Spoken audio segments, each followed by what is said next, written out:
We have Dragonblade author Cerise Deland, Deb Marlowe, Margaux Thorne, and Aviva Orr with us this week. Ladies, thanks so much for taking the time to talk to us. Thank you.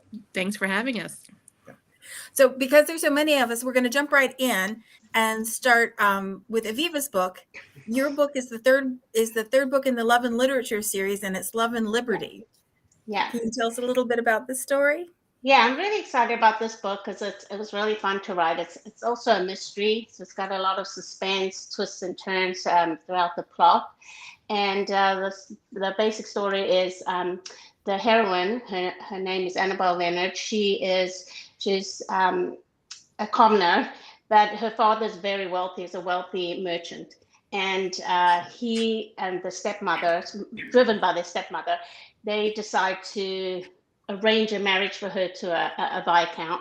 He's bankrupted viscount because they want to merge, their family wealth with a title, because they have two other daughters that they want them to be able to marry well when it comes to time. So they decide to arrange this marriage, and they think she'll be thrilled about it. Of course, she isn't thrilled about it, especially when she meets the intended. He's a cruel man, and she learns that very quickly. He's an abusive man. So she's a kind of a loves books. She's a dreamer, that type of thing, and they use this against her because the stepmother, when she comes to them and tells them that why she doesn't want to marry this man, the father and the stepmother, also spurned by her, they just think she's really being willful, and she's reading all these romance novels, or she's reading like Wuthering Heights, and not only romance novels, but she's reading novels. And there is this idea in that time, not as prevalent in this time period, but definitely something that, because I still have the theme of women's education, something that educators ran into is like certain books were dangerous for women. Women couldn't control their emotions, so it might spur them into, having these ideas that aren't appropriate and that type of thing. So with that, she loves the reading. They blame that. The father's like, yet she reads an excerpt from Wuthering Heights, which is, how, if you've read that, you see Kathy's not exactly the appropriate heroine.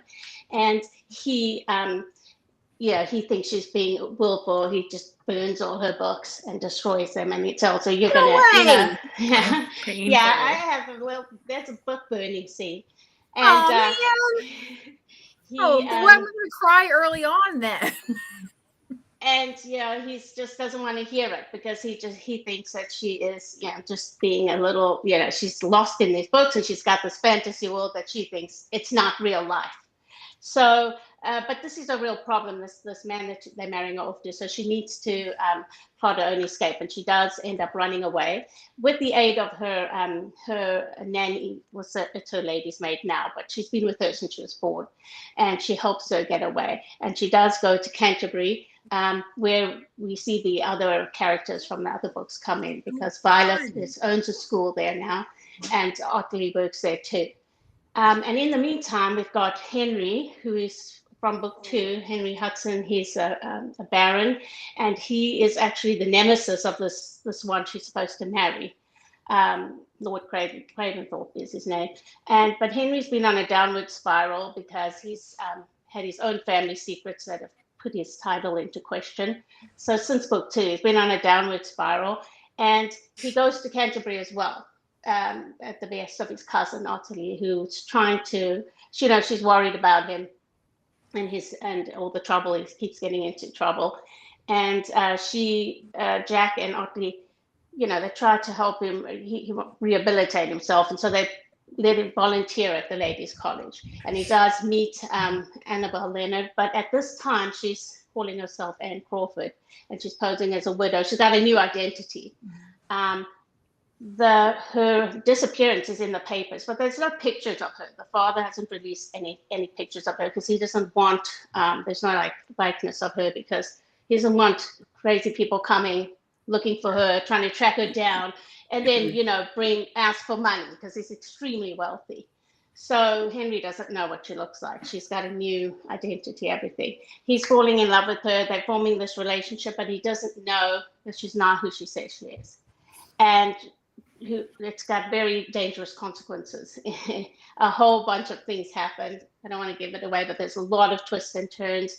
And it's a dangerous situation for Henry and also for her, because of this man that she's engaged to, who's not a nice person, and the powerful father that she has as well, and you know what they want and what is in conflict with what these two want. So without giving much away, there's a lot of that happens with you know, a lot of suspense, and there's also a murder that takes place.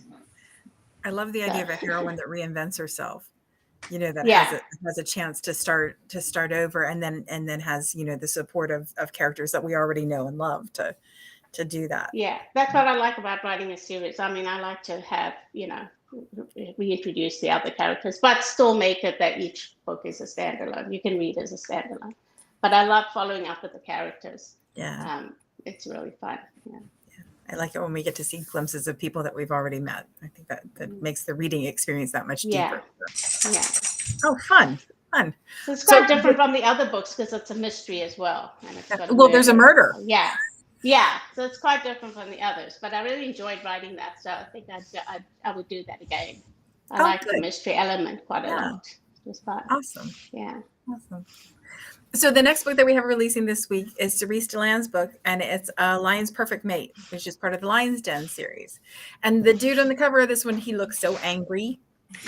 I know. I am really shocked. He's so angry. He's got some issues. He's got some things he's got to work through. So well, yes, he comes home from the war, a much decorated fellow, to learn that his family is in a bit of disarray, especially his younger brother, who likes to trip the light fantastic and has gotten himself into terrible debt with none other than Mrs. Dove Lion. So he goes to Mrs. Dove Lion and he says, I don't have this money. And she says, okay, then you're going to have to marry. And he said, no. And she said, yes. Or she says, your brother will have to marry instead. And he says, no. He says, my brother is just learning how to be a man. And I can't allow him to marry someone whom he doesn't know, whom I don't know. And she says, okay, then you're going to marry this person. And this person turns out to be a young woman whose name is Priscilla Taunton. And she has had a not so happy life. She has been suppressed and ridiculed by a series of parents, her father and a few stepmothers, who have been just basically cruel. And as the last stepmother passes away, we learn that Priscilla has inherited a darn decent amount of money, and by God, she's going to use it. So she decides that what she really wants in life is someone whom she can love unconditionally and whom she can treat with all the love and respect that she herself should have gotten as a child. And in order to do that, she must marry. So she goes to Mrs. Dove Lion, pays a significant fee, and we have Captain Anderley, who is the bridegroom. And lo and behold, these two strangers, when they meet, really do enjoy each other. They're funny together. They're helpful. The first time he looks at her, he remembers meeting her as a child, and what a pain in the but she was as a child because she was such a prune, as he calls her. She sat in the corner and did nothing. She was scared to death. So now she has blossomed and he likes who he sees. But we still have the problem that he is ashamed that she bought him. And so Oh, I didn't even think about that. Ooh, that's hard. yeah, it is. It is. And of course, she wants a child. And so she says, all you have to do is help make a baby and you may disappear. And yet they must deal with the fact that she bought him and he is a man of great honor and great legend and he just can't stand it. Yeah. So, Man. how do we go from being bought to I love you dearly? That's But we're gonna get there, right? Because Yeah. I want her to have a chance to do all that, giving all the love to somebody that she never had, kind of thing. So Yes, right. And they have all the trappings of a good marriage. They have money, they have a house, he has a title, he has family who are really decent. She has no family and they weren't decent. So she's thrilled to have that and she wants this baby and then he can just disappear. But then, of course, will his honor allow him that? So I liked this book. I liked it a lot. They're funny together. I like people who can laugh together. I'm about to be married for 54 years. So, oh, I- congratulations. yeah, thank you. So I think that people who laugh together and, of course, who cry together through their life sorrows really can make a good life for themselves. Yeah. Oh. Yeah. Oh, well, I'm curious to see how the hero makes his way out of it because that is not Yes. an insignificant arc to overcome. So, Yes. Yes. awesome. And then that's part of the Lion's Den series. And Yes. Really a joy to write. Is this your Arranged first marriage. Lion's Den? This isn't your first Lion's Den book. No, this is you my have the Bubble second. Man. Oh, you have the Bubble Bathtub Man. Yes, That's I right. call him my man in tub, and he has sold very well because he's quite an image in and of himself. So, but he's a sweet guy as well. Clothes on or clothes off, you know. So this is actually your third Lion's Den book. Is that right? No, second. Second. Yeah. Right. I wish I could write more of them, but tempus fugit. It's a matter to arrange, you know. Mm-hmm. Yeah. Yep. Well, awesome. Well, I'm looking forward to this one and looking forward to seeing how he overcomes his being bought. That's nice that it's switched around this time instead of her having a dowry and such. So yeah. Awesome.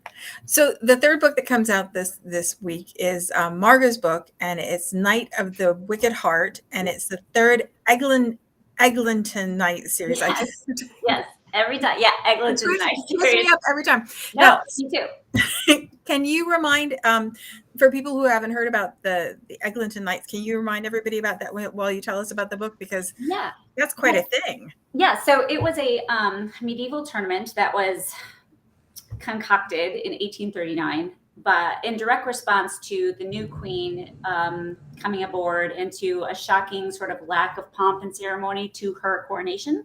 So there is this fervor to go back to bygone era, and you've got Sir Walter Scott and all that stuff. So there's this whole romanticism that's just sweeping through the land in that time. And so Lord Eglinton, the Earl, came up with this medieval tournament that was just huge. It was like the thing to do that year.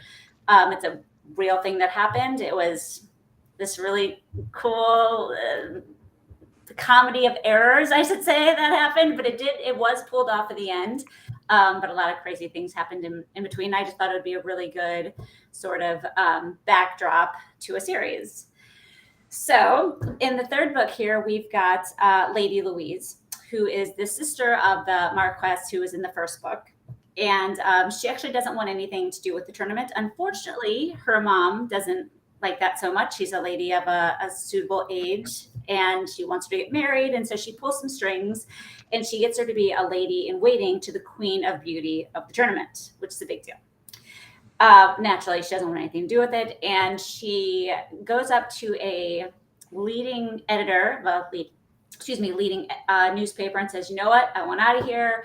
I want to be a travel writer. Help me out. What can you do? He says, tell you what, you're going to the tournament. I need a reporter there. Give me the inside scoop. You just do this for me. I'll help you out. And then you can kind of write your passage wherever you want to go after that. And her dream is to go to the Sandwich Islands, Hawaii, as it was known. And so the whole the whole book is about her going to the tournament and just looking at it from a really critical eye, which we really haven't seen from the other two books. Naturally, she has paired up with the golden boy of the tournament, the knight, the Knight of the Sun, the Golden Knight, her brother's best friend. And there's that sort of like push and pull from them. And just the shenanigans they get into, because after the tournament, she needs to get to her ship. She needs to get to the Sandwich Islands, and he is along for the ride. And it's just really fun. And it's just like, will she go? Won't she go? Will he go with her? It's for a guy who has everything. He has everything to lose by leaving, and she has pretty much nothing to lose, right? I mean, she's got nothing that she wants in England. So it's kind of, do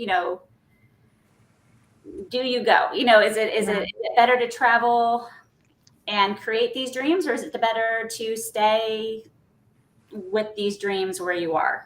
So it's just that kind of like idea that I kind of played with. It sounds like so much fun, and I love the idea when you talked about the tournament. I think one of the other times we talked about it, I think you described it as like medieval Woodstock.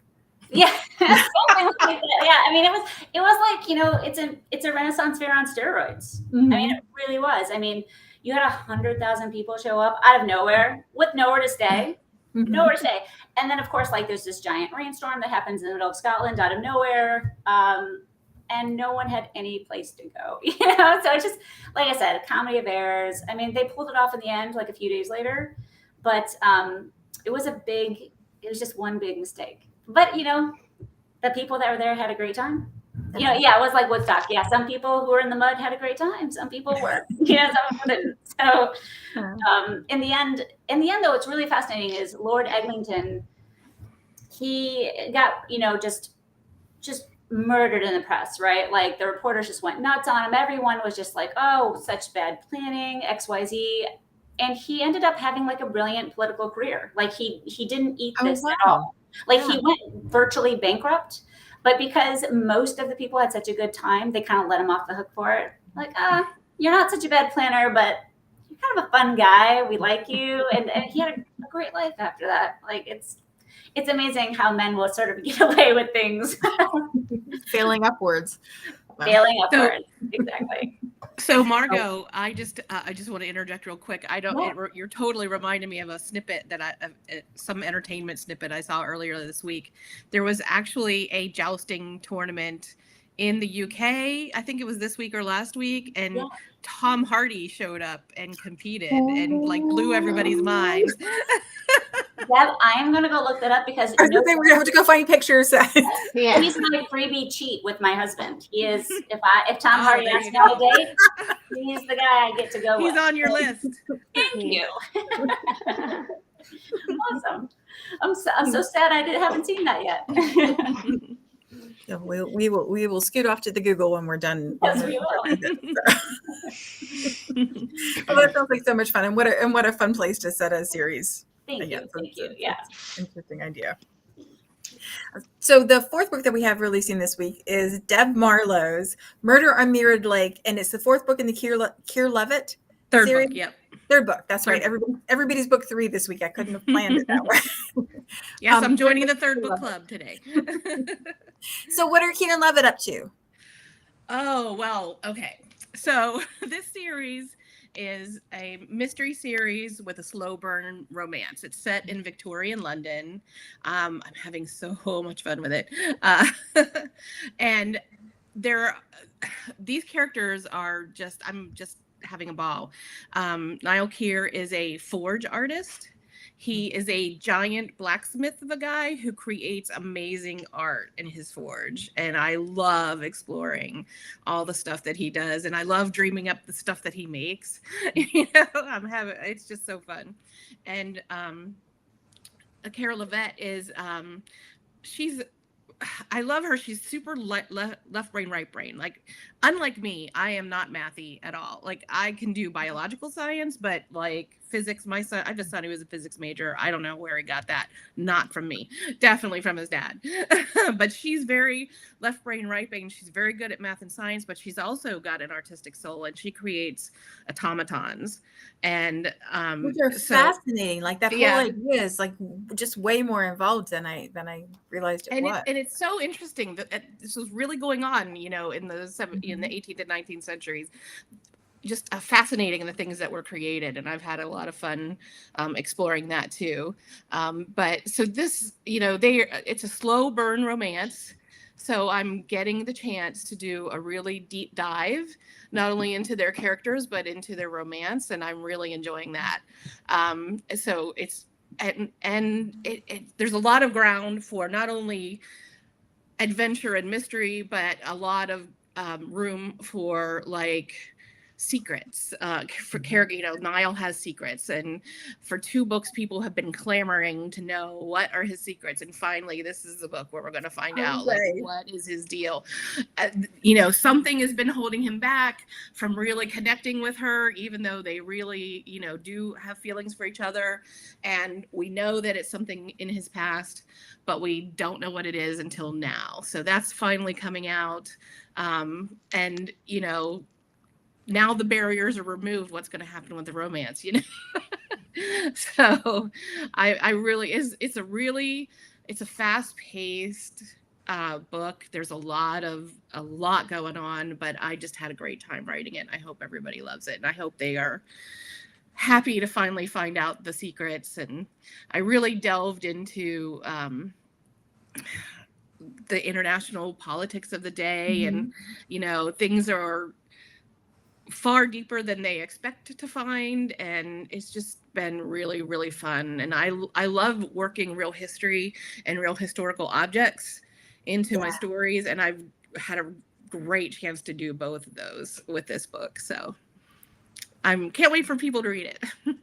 As a reader, I really love that. This history was not a suit for me, and so when I read something and I know that the author is actually legitimately putting something in that actually happened in a way that is authentic to the period, it adds an extra layer of enjoyment for me, because it's something that I didn't know. I think all of us who love historicals, like, what better way to learn about history, right? Right. I mean, take me on the adventure and teach me while I go. That's like perfect. Yeah, and it humanizes people too, because I think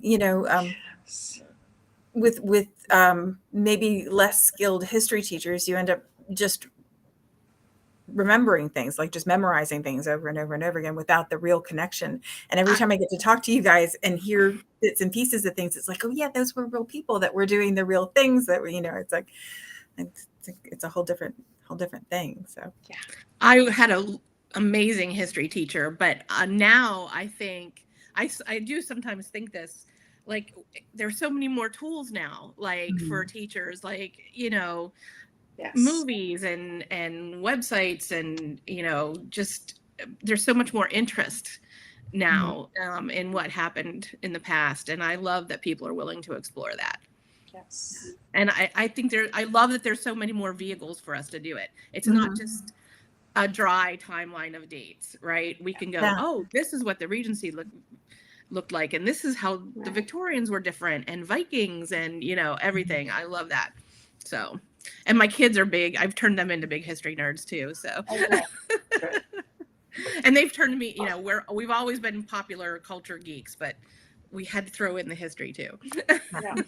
So. Well, and there are options. Like Josh Gates was one of my kids' favorite growing up, the Yes. expedition unknown, and we could figure out all kinds of fun stuff that we wouldn't have learned about otherwise. So, and I love that we have a Dragonblade book where Josh Gase was the hero for the was the inspiration for the hero in Terry Risman's book. I just love that so much. Yeah. So we just have a few minutes left before we run out of time. I think we could probably go a whole lot longer, but I was wondering if Cerise had said something about wanting to talk about a little bit about what has changed.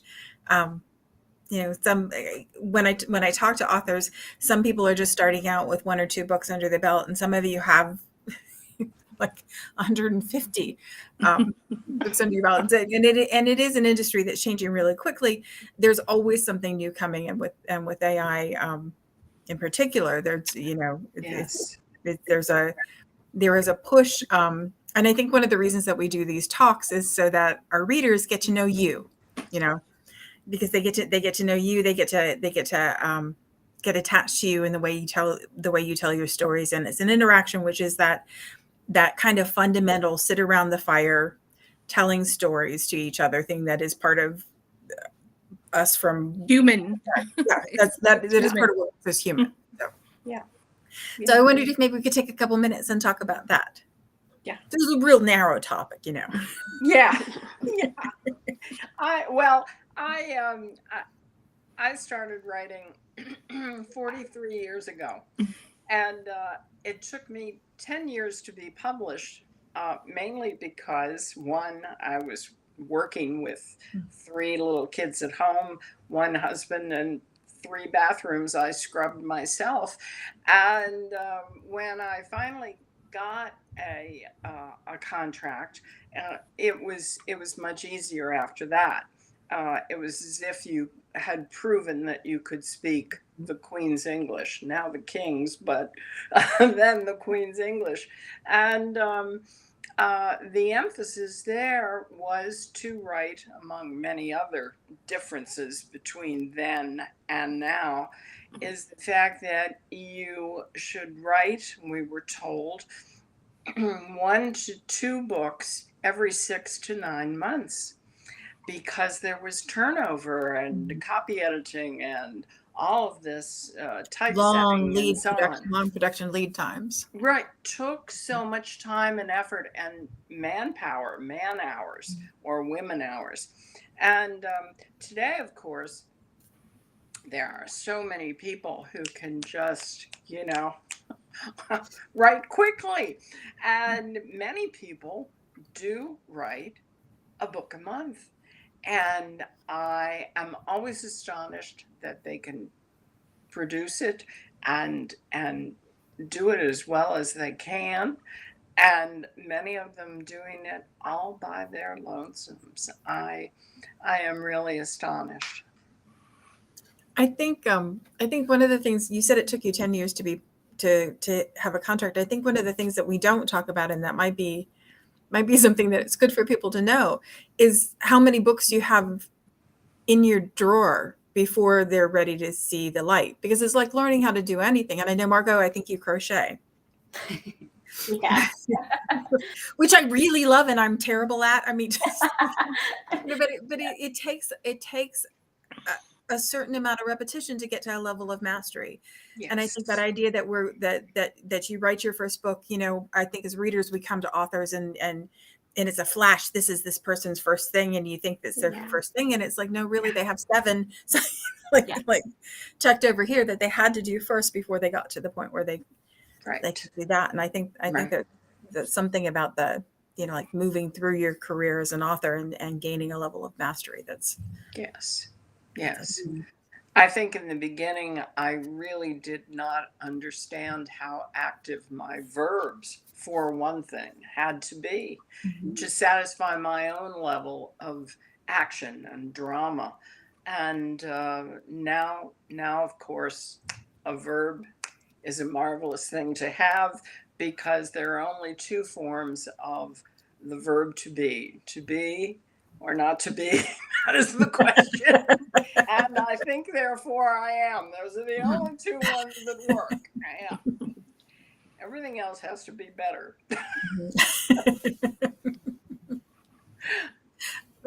So, Margaux, since I called you out for the crochet thing, because they're beautiful. The blankets.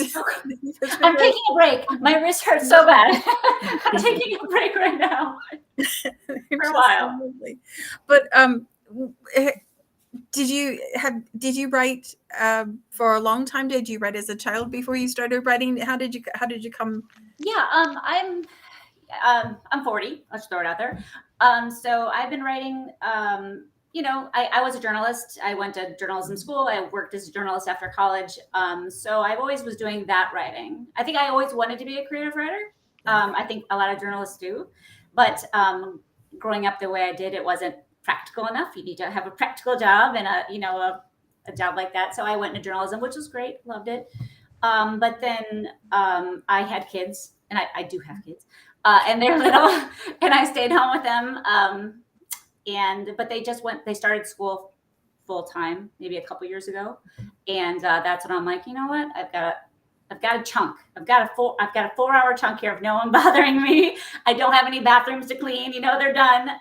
So I said, okay, let's get serious, and I just sort of went for it. So I had about two books that I wrote that didn't go anywhere, but learning experience, putting yourself through the cases, learning how to navigate your time. That's the biggest one for me, like learning, how to pace a book. And that took a couple of years for sure. And then I just got lucky. Right. And then, or I just got careless, and I said, I'm going to publish this. I'm just going to do it, just going to do it, because I'm tired of waiting for New York or the powers that be to find me, like, why haven't you found me yet? So there's that. So I just did it, and I went for it, and it's been going okay. It's been, you just have to, and I think a lot of, you talked about like mastery, Cerise, and a lot of that also is just confidence in yourself. If you put enough hours in, if you sit in front of the computer and you force yourself to do it, you're going to not only do it, but gain confidence in the doing it. And that's helped for me. Yeah. Because it quite often doesn't feel good. No. Like, I think that's the other thing. You think, well, this is going to be okay. And it's not. No. And I have a therapist as well. And I told her, and for a long time, I said, I get up in the morning and I write, and I feel great. There are 3 hours I feel great. Oh, I'm the best writer in the world. And then the rest of the day happens, and I think about it for the rest of the day, and I second guess myself. And by the end of the day, I hate myself. And by the end of the day, I hate what I wrote. It was that. And so I had to like battle that kind of thing, and that's hard. That's really hard. There's something about writing that means that you have to be honest on the page. Yeah. And it means you have to touch a deeper, more intimate part of yourself, I think, to do that. And it's really hard to do that and still like all the bits and pieces. It's much easier. There's always an arc where I go through. In the beginning, it's like, I love it. This is like this. This genius. And then 3/4 of the way through, it's like, oh God, nobody can ever see. I can't. I think every writer hates the middle. Right. Do any of you guys start over? Like you get about 2/3 of the way through, and then not necessarily start over, but go back and kind of flesh it out before you get to the end. That's kind of what I've been doing lately. Yeah. I do that all the time. Because I lose my way. I forget my way. I don't know. I always go back and edit as I'm going through. I can't write the whole thing and then edit. Otherwise, I always have to go back. Yeah. Do you get to know the characters as you go along, and then find that you have to circle back around because they're not exactly who they were when you started? Yeah. I mean, everything I do comes as I'm writing. All the whole plot, everything. I just as surprised as anyone else is what happens.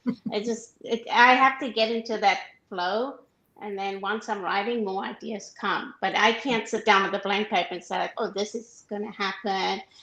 I can't. I have to write to get ideas. and Yeah. to get into the characters. And that's just the only way my mind works. But I do admire people who can plan everything out before. I wish I could do that. But my mind just feels blank then. I have to start writing. And that's when I wrote this book. Like from the first sentence, I just started writing. I didn't know anything that was going to happen, except for the basic plot that I, done for the outline. I knew that it was going to be a runaway and the secret identity and trope and all that. But that was really all. And none of the other characters, the minor characters, weren't in it at all until they came to me as I was writing. Yeah. Deb, is it different for you because of the historical mystery part of it? Because your storytelling is different than just telling a romance story where I have to figure out how these two people fit together. You have more moving pieces. Yeah, I do. I actually do a writer's workshop with some friends. We do it. It's called Plotter, Pantser, Plotzer, and I'm the Plotzer. I think we need a better word than plotzer. Yeah. Yeah, Aviva is obviously a pantser. She writes by the seat of her pants. That's what they say. A plotter has everything planned out, and I have to have certain kind of via points, to use the navigational term. But I also need complete freedom to get there. That's a lot of times for me where, like, I always say it's where the magic happens, where the stuff that you had no idea was going to happen and come out and be important, like, just shows up in the middle there between those points. So that's how it works for me. With the mystery, I have to have, I have to know, like, who did it, right? Yeah. And who didn't do it, and that kind of thing. So I'm plotting more with the mysteries than I do with my straight romances, but it's still a plotzer. I still discover things in those in between points. So yeah. Well, and you have to know enough that you can, like, lead us along too. Right. So that you can tease us into thinking it's something other than who it is, so that we get to the exactly. joy Who did it, but you also have to ferreting it out. show some people who didn't do it, right? Yeah. So.